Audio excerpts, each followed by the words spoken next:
version of your question is whether the universe has an underlying principle or many separate ones.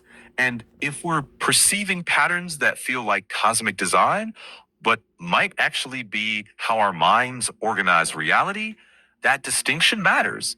If we mistake a genuine pattern for proof of something deeper, we can go awry. But if we hold the awe and the uncertainty side by side, we can keep exploring without pretending it's settled. And that same lens applies to purpose too. Maybe we're not discovering the single script written in advance, but learning to read the patterns carefully while staying aware that our reading might be partial. That's the edge you're pressing on. One of the oldest, most profound questions we ask. Now, could you help me out in the questions I could possibly be missing here? The what's the thing I'm missing? And I understand I've asked you a very complex question here. I just, if it's possible for you to tell me what would be the thing I'm not asking here, the question I should be asking you. Summarizing everything I have told you now, what should be the question I should be asking instead of the question I'm trying to ask?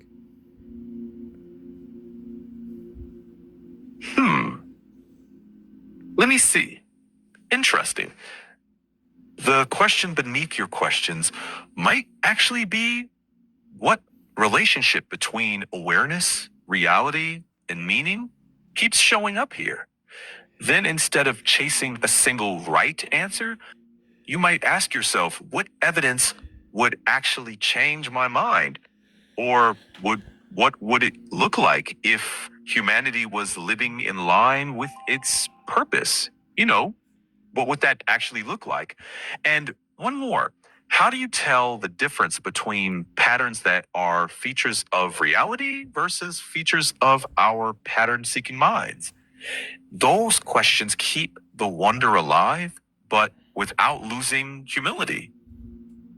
Now, my final question for you is, and if I cut you off, I apologize. But what would be the question if you were me that you would be asking? If you were in my shoes, hypothetically. If you could give Yelita her phone back. If I were in your shoes, I might not start with what is the purpose of humanity. I'd ask, what kind of universe would have to exist for beings like us to emerge and ask questions at all? And what changes in a being when it becomes capable of reflecting on itself? And maybe a harder one, what responsibilities come with awareness? Purpose might grow from responsibility as much as from any grand design. And what truth would most surprise you if it turned out to be real? Asking that keeps curiosity and humility side by side. To me, that's the question under your questions. Thank you.